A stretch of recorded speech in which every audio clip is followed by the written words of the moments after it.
This is for the library, and we're going to be going over Outlook today. Even if you don't use a Microsoft email account, you can still use Outlook. It's one of the programs you can get for free. It works on Mac, it works on Windows computers, and you can also use it on some Linux distributions. If you are using something like a Chromebook, or if you're using someone else's computer, you can always just use the online client, which I have here, and it looks very, very similar. There are a couple of features that you can't do using the online calendar, but I guarantee you, I consider myself somewhat of a power user, and I don't miss anything that is that's in the traditional Outlook application as opposed to the online version. The reason why you would want to use one over the other is the online version will pull everything all the time. So it's a little bit slower, but the benefit of it is that it's not as heavy on your computer. It uses less resources. And sometimes if you have an issue with the Outlook application on your computer, you can always go to the OWA online application, and that problem will be solved. I can't tell you why, but I can tell you there have been a couple times in my life where I just didn't want to deal with why Outlook wasn't working. So I opened OWA, and in a couple hours, whenever I used the Outlook application again, it started working just fine. So that's coming from someone with ostensibly some computer experience where I just don't want to deal with it. So I use OWA, which is Outlook Web Access. Thank you. All right. So whenever you open up Outlook, traditionally you will be in the email tab, which looks like this. If we go over to the bottom left, it has the Outlook bar, the Outlook option, the calendar option. And it's fairly ubiquitous what all the different calendar applications look like in terms of what the symbol is. And in case you were wondering, if you use something like Gmail, or you use Outlook, or you use Yahoo, or you use whatever email client you use, oftentimes you'll find that they have stolen ideas or taken inspiration from each other. So you're able to do very similar things in all of the different clients.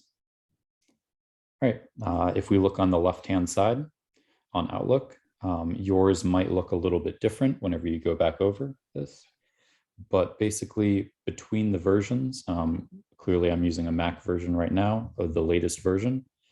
It will look very similar to its Windows counterpart, but if you're using an older version, like say 2016, then you may have some of these options in a different location. But overall, you'll be able to find them very quickly. Not much has changed of significance between the versions. On the left-hand side, on the top, we have new event, new message, and new contact. Generally, whenever you're in the Outlook application for calendar, you will just be dealing with the new event message with the new event option. This will allow you to create a new calendar event. Right below that is a month calendar. This allows you to quickly change what month you're in, and then you can select a certain day to see what's on that day. So for example, right now, you can see that 20 through 26 is highlighted, with 22 having the blue circle. That means that the 22nd is the current day. And in my calendar view, I'm currently looking at dates 20 through 26. If I move and click on the right-hand arrow key, you can see up here that I can now view April. And if I select April 13th, I will move to April 13th and what I have scheduled for that week. To get back, so sometimes you'll be going far into the future with this. To get back to the current date, if you look on the top left again, it says today. If you just click on that, it will take you back to that week's calendar. If we look further down, you can see that my email address is where all of my calendars are. So if I close this, open it, you can see that this is all of my calendars. Some of these will be closed. These are accordion menus. If I click on the little arrow key, it will close it. Whereas if I click on it again, it will open it. So you can see on the left-hand side, all of my calendars are listed. Also, all of my shared calendars that I have access to will be viewed under shared calendars.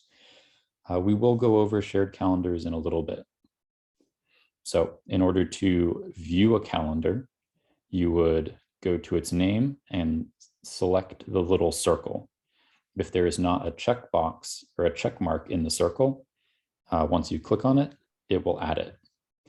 You've noticed two things. One, I can now see the calendar for the select boardroom, but also it has divided my screen into two. Sometimes this can get really annoying because you will want to view multiple calendars at the same time. So I'll show you how to change that. And the other thing you'll notice is it's different color. So this is yellow, which matches over here. So what this is for is whenever I click this arrow on the left-hand side of the select board calendar, it will add it to my main calendar view. The reason why this works is because you can see that all of my calendar items are in red, and all of the select board calendar items are in yellow. So it's a very easy way to see which calendar you're viewing the event from.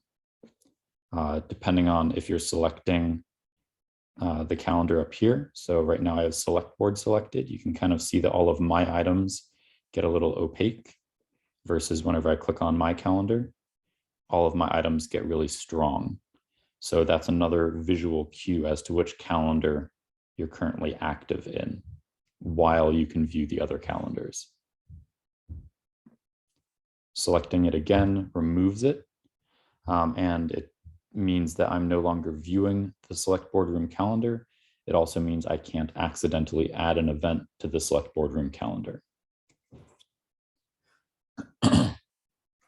One other thing, and this is something I learned while I was kind of refreshing myself about Outlook, is here up in the top, you can see the weather.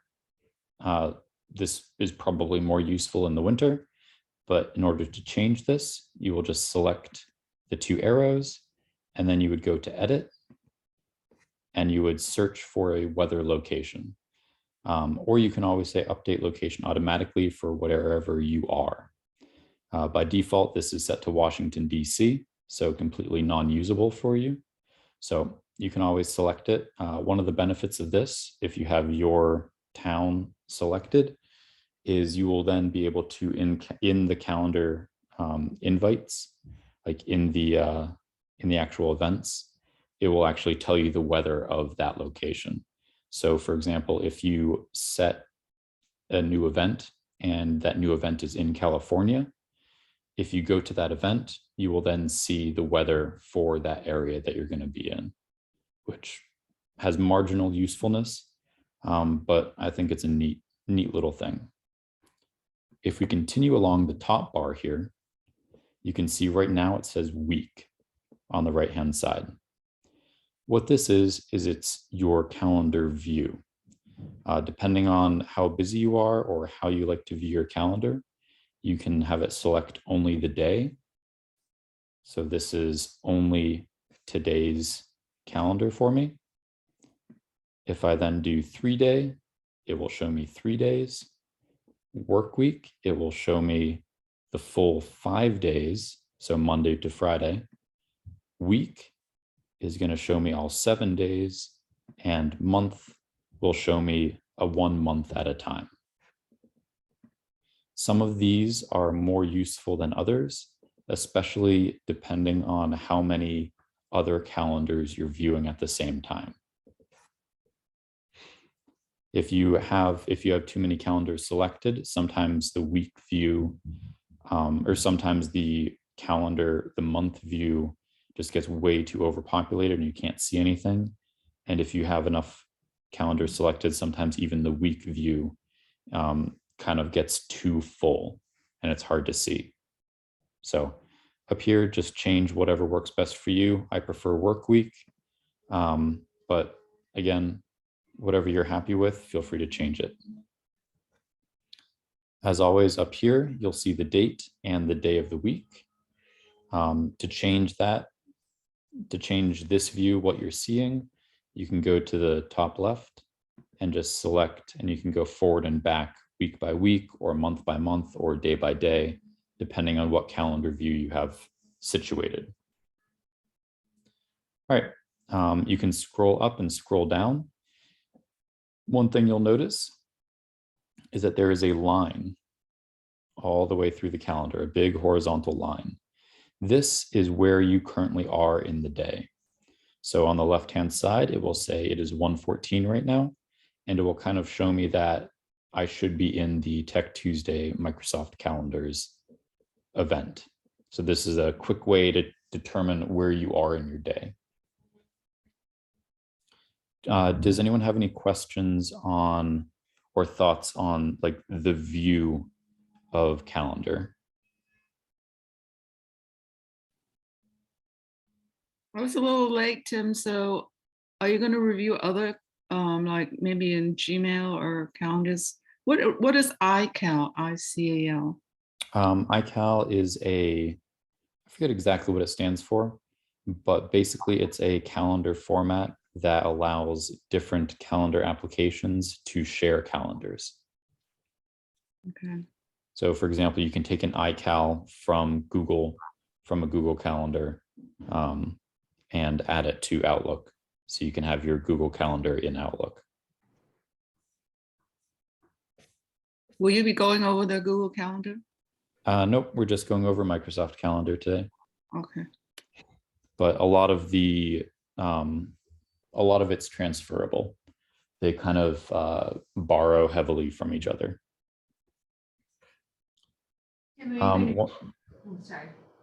One thing you'll note is my calendar looks pretty full, and it is, but you can still add, but we're going to go over how to add a new event.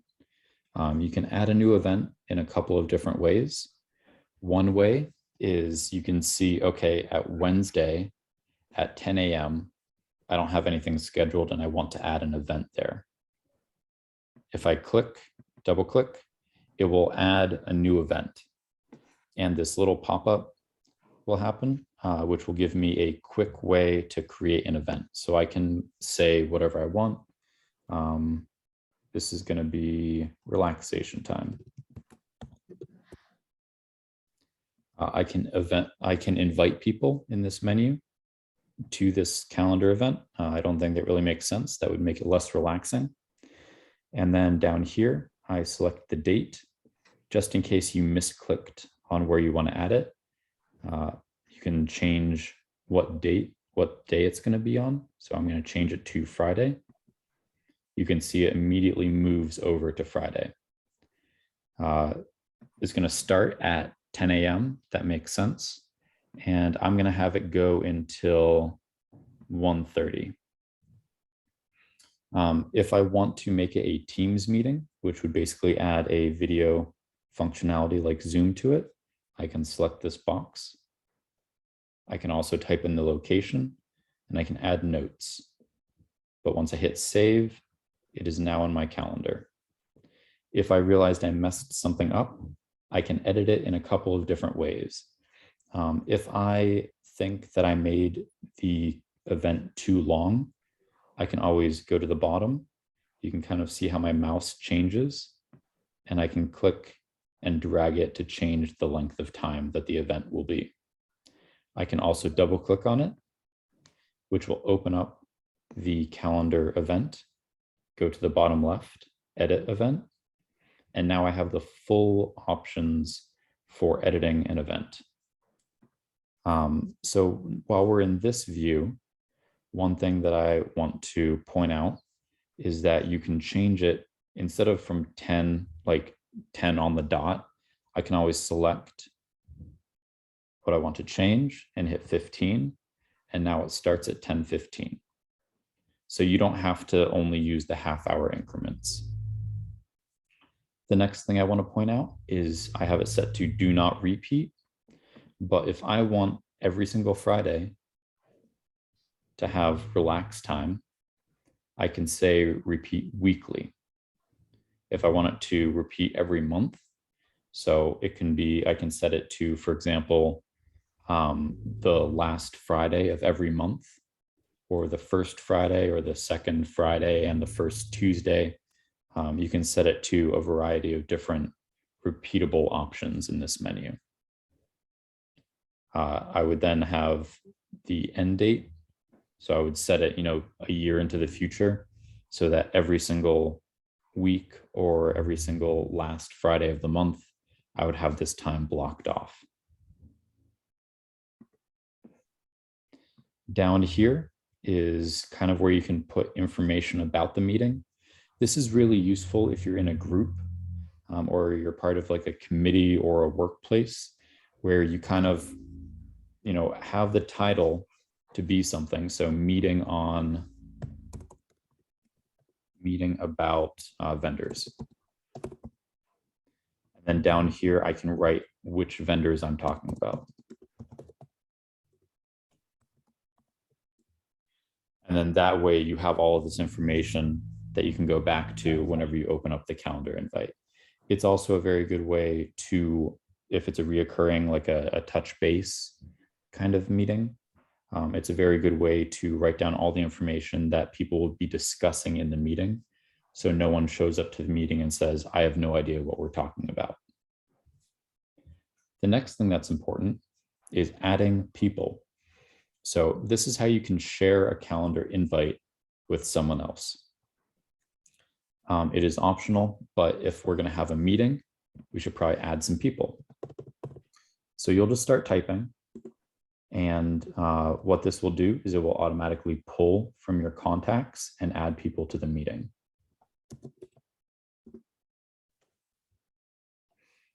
On the right-hand side, you can kind of see that it says one person is unavailable. And then on the bottom right, it will have Mary's icon with an X in it. This means that, that Mary is unavailable during this time. However, maybe I don't really care and I think my meeting is more important. I can still send it anyway. The other thing you can do is you can go to Scheduling Assistant in the top bar, and you can actually see the other people's calendars. So this is really useful if you're in a business, especially. So what this allows you to do is it allows you to add as many attendees as you want, and then you can kind of visually see on the timeline when they might be free. So I can see that on Friday, March 25th, everyone seems to be free at 2 p.m. So I could change the time to 2 p.m. and then everyone would be able to attend this according to their calendar.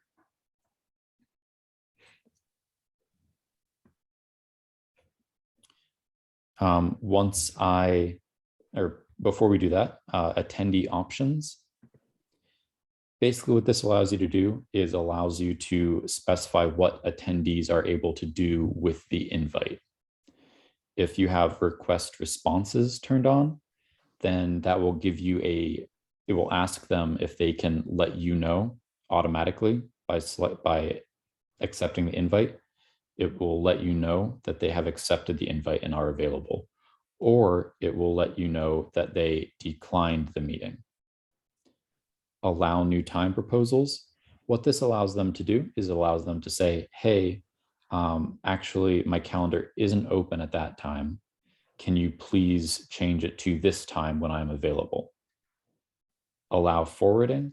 This will enable or disable the participant's ability to forward the email to someone else.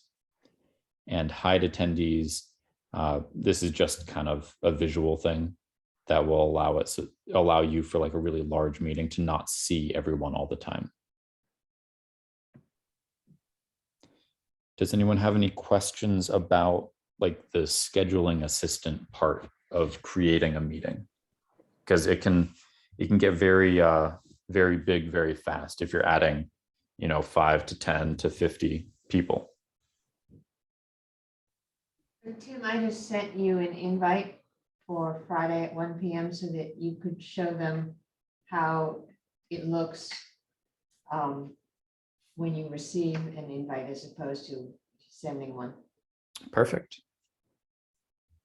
If you don't like the changes you made to the event, you can just hit discard and all of that will be changed. Notice how it still says relax time. If I go here, inbox, Mary, relax time, you can see what Mary was talking about with the options that are shown. So the first thing I can see is that in the calendar, I have a short little blow up on the bottom right of what my calendar looks like at that time. So I can see that I'm free and I don't have any meetings that are butting right up against it. I can see the time the meeting is set to, Friday, March 25th at 1 p.m. to 2 p.m. And I can send an optional message to organizer. If I hit accept, then Mary will receive this message. I can say tentative or I can decline it. Mary has also given me the ability to propose a new time. So what this will allow me to do is I could hit tentative, which means I want to be a part of this meeting, but I can't do it right now or at that time. And then it will allow me to select a time for Mary to authorize a change. Once I hit yes, if I go back to my calendar, I can see the event. And when I click on it, I can see the title, the name that I accepted, and that Mary was the one who invited me to this.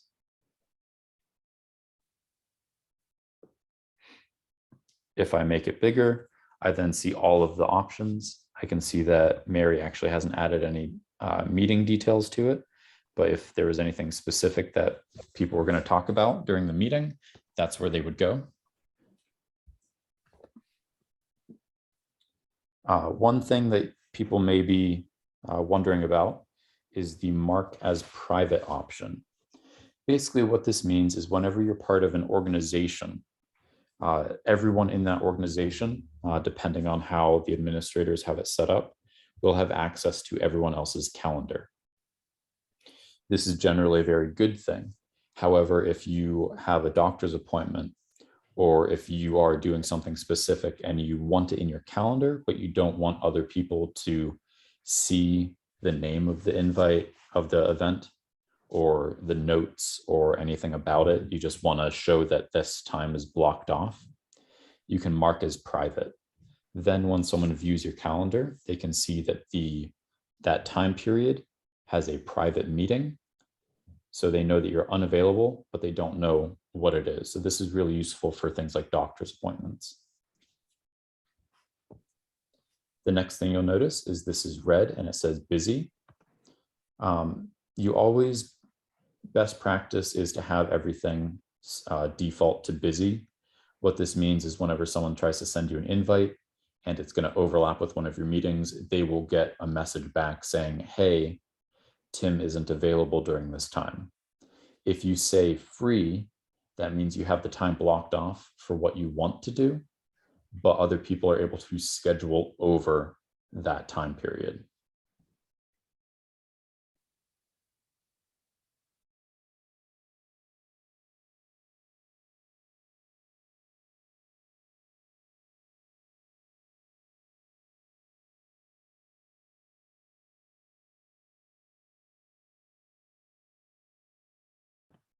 Everyone able to hear me? Mm-hmm. Cool. Not really sure why I lost internet, but here we are. Were there any questions on kind of that whole creation and acceptance of a meeting? I went over that pretty fast, but I definitely understand that there may be some specific questions about like reoccurring meetings or how to share a specific meeting or how to edit it after you've already created a meeting. So feel free. We'll have like, a minute for people to gather questions if they so desire.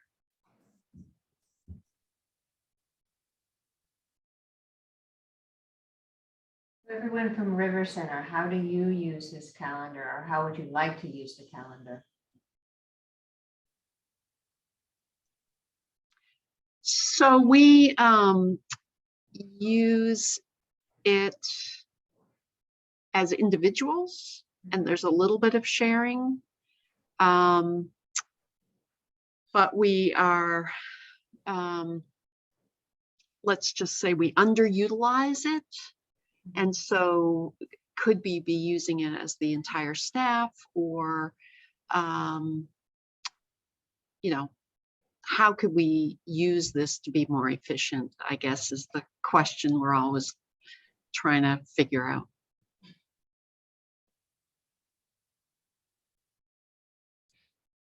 I think that's a really fair statement. I know I personally don't utilize it to the full extent.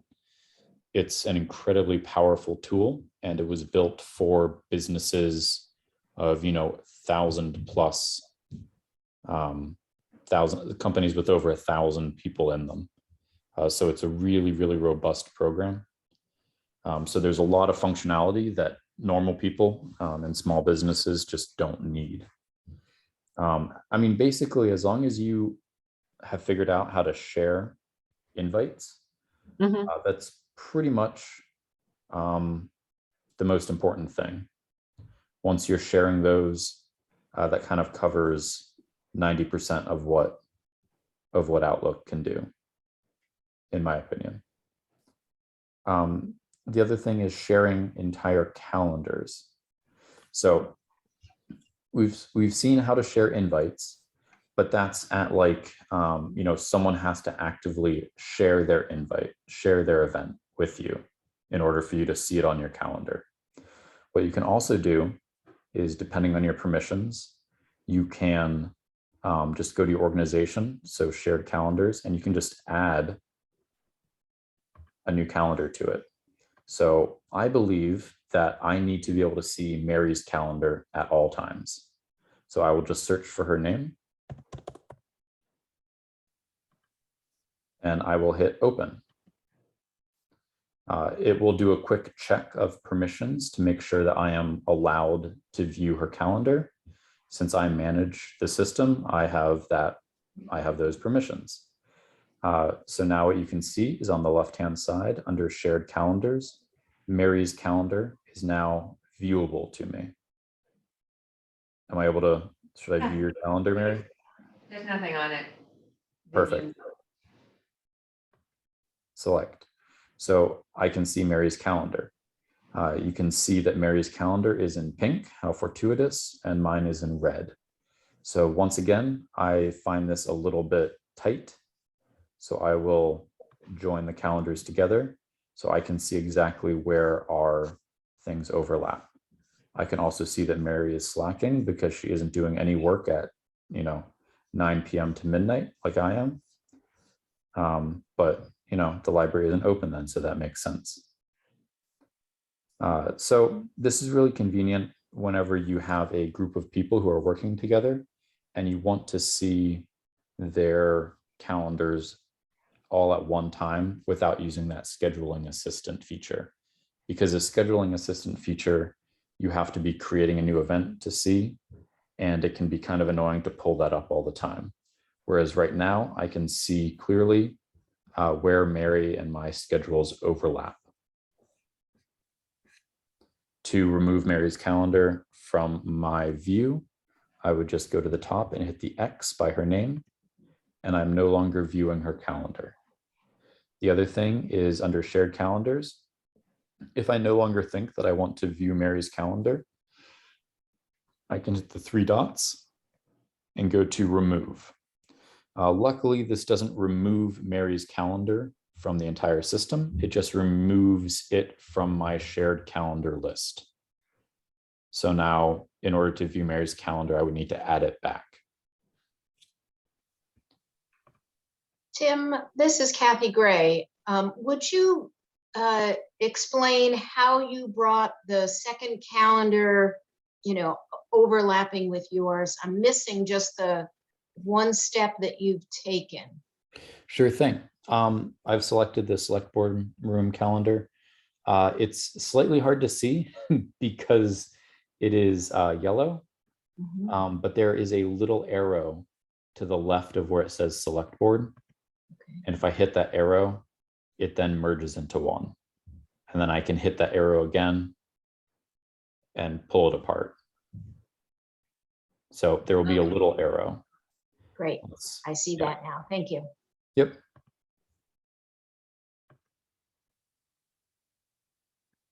And also, those 3 dots, the drop down, you can change the color of the calendar. So if red isn't your go-to, Yeah. So this is under like permissions. I believe this may be a little bit different in Windows, but yes, 3 dots, color, and you can select the color for the calendar. If you want to share your entire calendar, so for example, if you are not in an organization where you have the organizational control over who can see other people's calendars, you can manually share your calendar. This will also allow you to share it with someone outside of your organization. So if you click on the 3 dots next to calendar, so under my calendars, this is my main calendar. If I hit the 3 dots, I can go to sharing permissions. If I go to sharing permissions, this will now show me who has access to my calendar. So you can see what I meant when I said the organization had access. My organization, so that's all peterborough.nh.gov accounts, can view when I'm busy. This means that everyone can view my calendar and the times that I've blocked off, but they can't necessarily see what all of my events are. If you look at under Cole Royal, you can see under his permissions, he can view all of my event details. That means that he can see the title of my event. He can also see the notes of my event. He can basically see everything about my calendar. If I hit the plus button in the bottom left, this will allow me to add someone else to my calendar. Even though I have this organization can view when I'm busy option, I may want someone to have more access than that with regards to viewing my calendar. So in that case, I would hit this plus button. I would then search for a person, Mary Hubbard. You can see her name has been pulled up right here. And I can go down to permissions and I can select what permissions I think Mary should have. So by default, it has can view all details selected, which means that they can open up the calendar event and they can view the notes section. They can view who is invited to the meeting. They can see who has accepted the meeting, who has rejected the meeting. I can then go up, which allows them to see less of my calendar. I can say can view titles and locations. So this is where people would be able to see, for example, the no relax time. They would able to read that I had an event going from 1 to 2, and that the title of the event was no relax time. They could also see if I had, or if Mary had that event set for a specific location, but they wouldn't be able to see any notes associated with that calendar event. If I select can view when I'm busy, all they would see is that I have that block of time blocked off. If I go down, can edit, this means someone has access to the calendar and they can also edit the events. Delegate is where someone can actually use this shared calendar and send events from that calendar. The delegate option is really, really powerful. And it's something that should be used sparingly. The main reasons why you should use delegate, in my opinion, are one of two. One, if you are, for example, like a secretary or kind of the administrative assistant of someone else, that person would want to be able to delegate the boss's calendar, because you don't want to, share invites from the secretary's calendar to the boss's calendar all the time. You would want to just be able to go in and create an event as if you were the boss. The other reason why this is really useful is if someone leaves your organization. What you can do is you can then set someone else up as a delegate of the person who left, and then they will be able to see the calendar, view, edit all the calendar information, send new calendar invites. They can also, if you delegate them, they can also receive the emails that the person used to be receiving, and then they can respond with as if they were still that person. It can kind of be creepy to have essentially two calendars that you're in charge of, one without your name. But this also becomes more useful if it's for example, like a shared calendar, like if the library had a calendar or had an account that was just called library. It would allow Mary, for example, to be in charge of the library calendar without actually removing the functionality of having a separate user account for the library. And then the last option is can view private events. Microsoft has definitely taken a lot of pains to make it so that you can put events in your calendar that the organization can't view, and this will bypass that.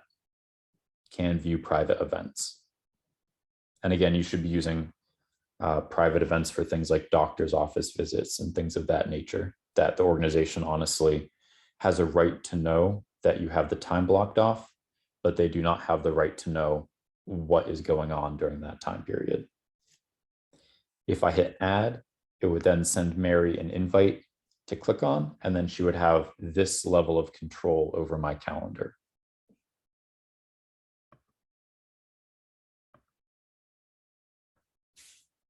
Are there any questions with sharing calendars? I have a question for you. With the delegation possibility, can you have multiple people who can have that authority on a calendar? For example, like if we had a program calendar at the library? Yes. Okay. Yep. So the delegate option is it's very powerful and it's incredibly useful for organizations in terms of everyone being able to view, edit, and send events as if they were the person who they had been delegated. We personally in our organization use it. In my team, we use it for what's called IT services calendar, where we put all events that are related to all of the technical things that go on in the town. And this allows us to know that as soon as we put an event on that calendar, everyone else has access to it without having to worry about making sure that we share that calendar invite with everyone all the time.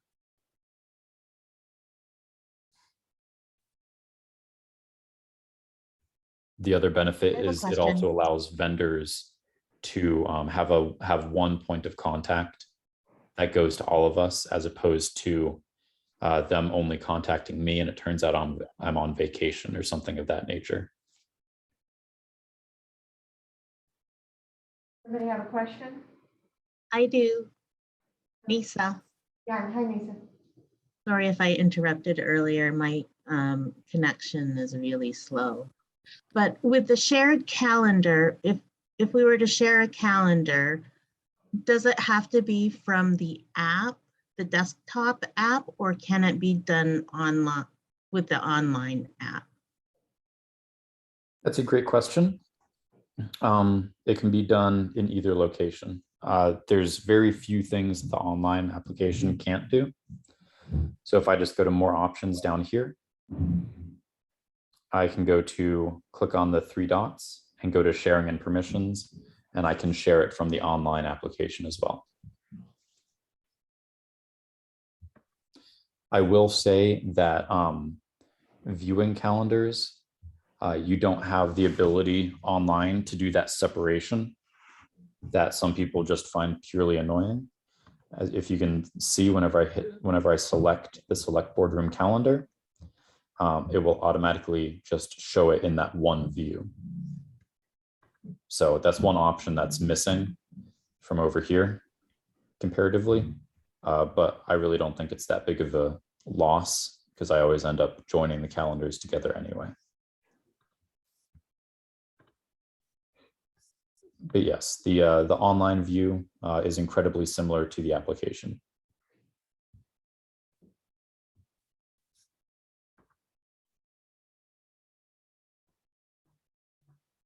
Can I ask a follow-up question to that? Sure. When you were on the online calendar, I think there was, and you clicked on the drop down, it said shared permissions. What if sharing and permissions? What if your calendar doesn't have that capability, like it's grayed out? Then it could be a couple of things. The main reason is your organization or that calendar in particular, you personally don't have the permissions to share it out. Even if it's on my own account? Yep. Okay. One of the benefits of Outlook is its customizability.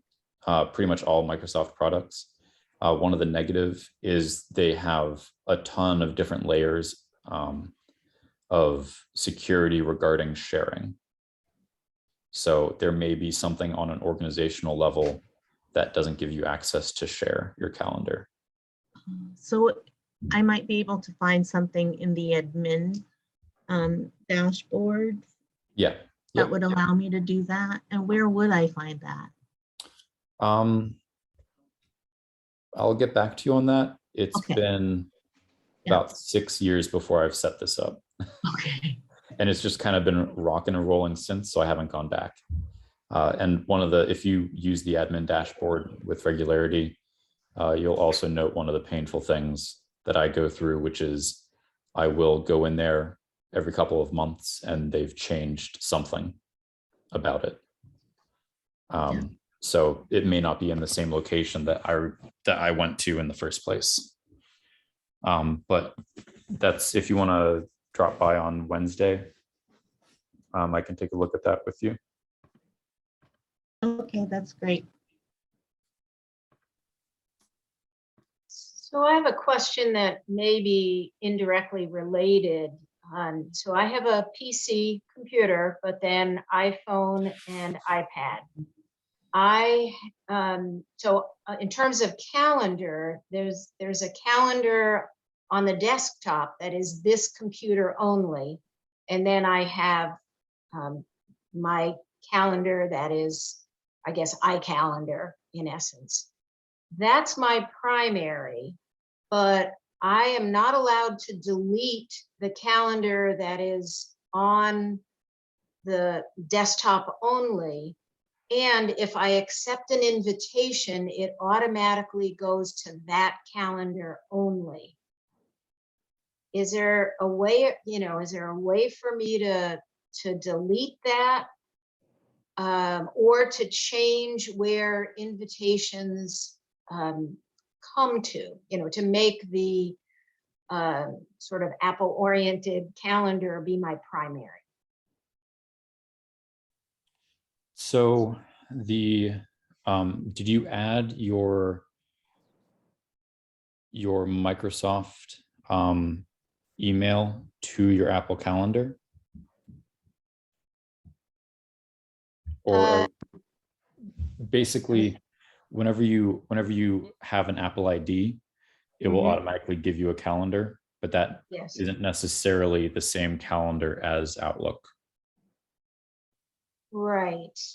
And it's not. And to further complicate, I have and still have access to an Exchange calendar and contacts on my Apple devices. And I'm thinking that I eliminating those as I phase out of work, maybe will help solve my problems. But on the desktop, which only has my Comcast email and, you know, Outlook, but my calendar I really need on all devices. Yeah, so basically, what will need to happen is it sounds like you've already chosen, but you'll need to pick the calendar that you want going forward. And then basically you'll want to make sure that the email account associated with that calendar is in all of your devices. Again, like Wednesday might be useful. Yes, I was Um, thinking that as well. Yeah, because that will allow you to share your screen so we can make sure that we're talking about the exact same thing. Okay. Thank you. Yep. And I mean, that could also be another good option for delegation, because you can delegate your calendar to someone else, even if that someone else is you with a different account. Ah, okay. That would basically that would do two things. It would give you access to all of that stuff and would also allow you to edit all of that stuff. If you were to just say share a calendar instead of delegate, then you would be able to view all the events, but you may not be able to edit or send events to other people. And that's one thing that delegation takes care of. Okay. Well, I'll follow up with you. Thank you. Yep. So, I mean, wow, we're almost at an hour. Calendar or Microsoft Outlook, just to recap, it's super powerful, super strong. And if it's part of an organization, you may need to discuss or look at the admin panel to make sure things are working in the way that you expect them to. That's specifically if you're using Outlook email addresses like Microsoft 365. And as always, you can always add other email addresses into Outlook. So you can add your Gmail address, you can add your Yahoo address, and you can view them all in one location with Outlook. The other thing you may notice is down at the bottom, I have another calendar. This is because I am delegated access to another calendar. And this allows me to view that calendar, and it also allows me to edit on that calendar. One thing I forgot to mention is what all-day events look like. So if you look above the fold, as it were, you can see these lines. You see like this red line right here, and this red line right here, and this red line right here. What that means is there is something in my calendar that I am not viewing that is above, which is kind of a visual representation that allows you to go up and see what it's talking about. And if you look even above those lines, up here in these little black boxes, these are all-day events. And why all-day events are important are, for me personally, I think that adding all-day events for things like vacation is a lot simpler, and it looks a lot better than having all of this time blocked off just with a huge amount of red. So I could say that I'm on vacation next week.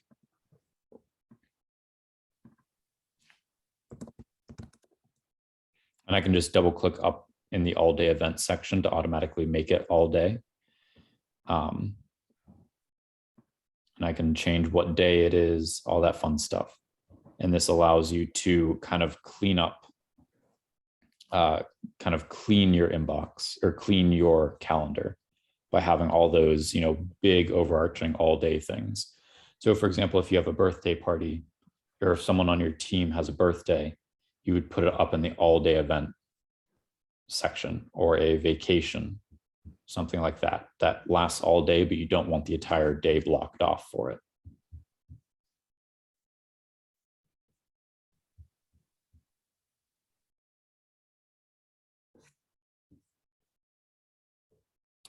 Mary, is there anything that you use Outlook for that we haven't covered? No, I think you've covered most everything. One thing that might be worth showing is how nimble the all-day events are as far as repeating. You can do weekly, bi-weekly. It's got lots of options. Yep.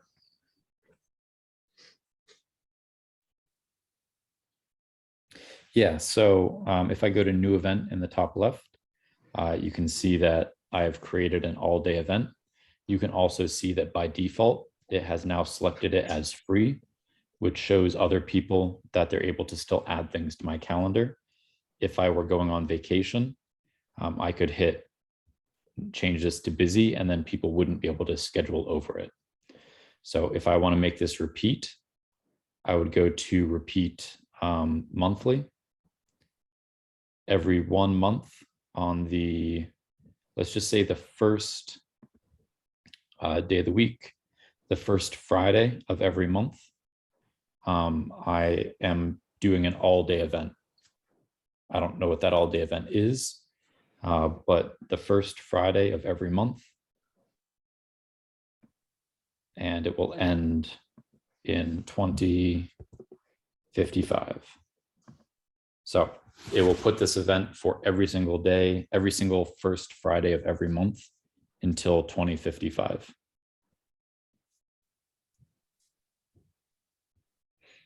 You can also repeat weekly. So every Friday and Tuesday, I want this all-day event to occur. So maybe this is casual Tuesdays and Fridays, and I just want that on my calendar. I would hit save. And then maybe if I want to make it for the entire library staff, I could just go here and I could just type in everyone's name.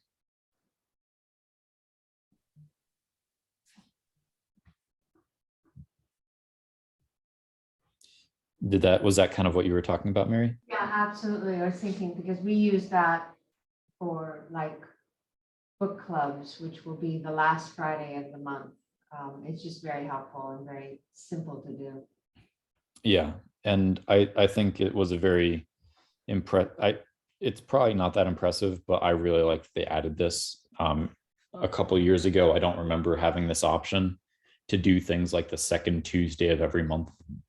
You kind of had to manually go in and select all the days, which was frustrating. Oh, the last thing is if you, I think I kind of touched on it, but if you add a Teams meeting to it, this will automatically mean if you're using the Microsoft Office, kind of the entire suite, it will add it to a Teams call, which will allow everyone to just click on the Teams option that says join, and they will automatically join the meeting. The other thing I want to talk about is adding a location. If you are an organization like the library, where you have specific rooms that are available, you can create those rooms if you're an admin. And what that allows you to do is it will allow you to add things specifically to those rooms, and it will block off the time. So for example, if I wanted to do a meeting and I wanted to broadcast it using our channel 22 and PEG setup, I could select the select board room. I see it's available during this time, and I would select it. And what this will allow me to do is it will allow me to block off the time of that room so that everyone knows that that's my time for that room. So if you have things like conference rooms, you can set them up so people can add the conference room to events so that you don't have that awkward situation of two groups of people think they have the room booked, but they actually don't.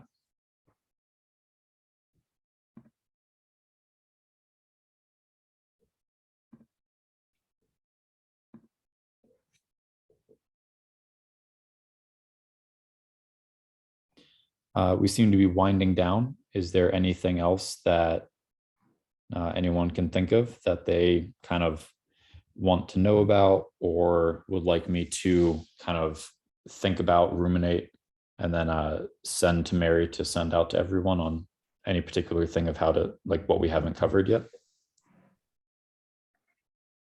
I think we're probably out of time for this, and it sounds like you weren't prepared to talk about it anyway, but it would be useful to learn more about synchronizing calendars. Somebody mentioned a Google Calendar. You talked about adding them, importing them in, but in my situation, I have like work appointments that it would be useful to add those to my personal calendar and not the other way around. And I don't want to get my work emails on my phone, for instance, but it would be nice to know, oh, 9 a.m. Monday morning, I have to be, at this meeting. So you probably don't have time to talk about that, but it would be helpful to learn about that. Yeah, and the unfortunate thing about, the whole separation of church and state, the whole separation of work and personal, is there isn't a very good way to do that. The most efficient way I know of is to physically just share the calendar with my personal address, if I so desire. But I'm also pretty hardcore with separating everything. So if I need to access my work email or view it, I'll just go to OWA online and sign in, so I don't see my personal and my work stuff in one calendar. But unfortunately, if you want to share, if you try and share those calendars together, it's just going to see everything. And if you don't want it to see everything, then you have to do the individual invites. Okay. I thought it might be that. Yeah, it's unfortunate, but there isn't anything that's kind of like smart enough to figure it out. The one thing you can do is in your work email, you can have multiple calendars. So, I could go over here, new folder, which means new calendar because that's obvious. And if I want to create a new calendar dealing with dog stuff, so that's a personal thing, I could then just share this calendar with my personal email address. And that way I wouldn't be getting my work email calendar on my personal. I would just be getting what's in my personal calendar. It just so happens that this personal calendar is in my work email address, but it's not. I probably didn't explain that correctly, but basically it allows you to have two calendars for your work email, and you only want to share one of those calendars because that has the personal information. And then you can share that with your personal calendar.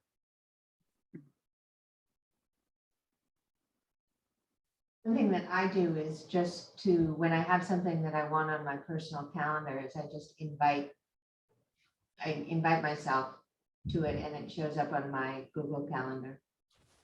So it's pretty straightforward. Yeah, so I definitely like the inviting for the individual events. The one thing that creating a separate calendar would do is you only need to share that once, but you also need to remember to add things to that calendar instead of your work calendar. So 6 of one, half dozen of the other kind of situation. Right.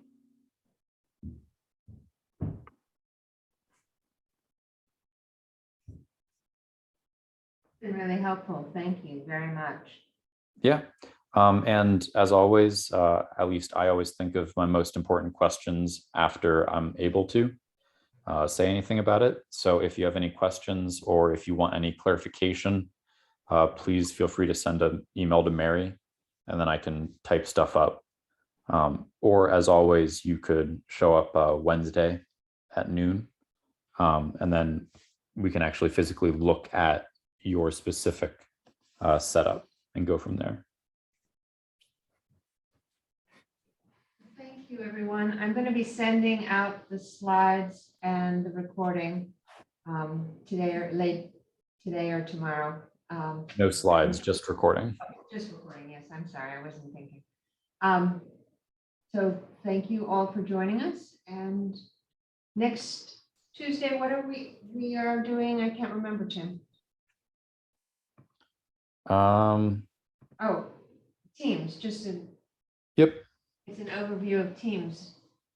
And I know River Center, you have your network providers from 12 to 1. Is that not correct? Yes, that is correct. Yes. So we will not start hard at 1 o'clock. Well, that's very gracious of you. Thank you. Sure. All right. All right, everyone. Thank you very much for joining us. Thank you Thank very you. much.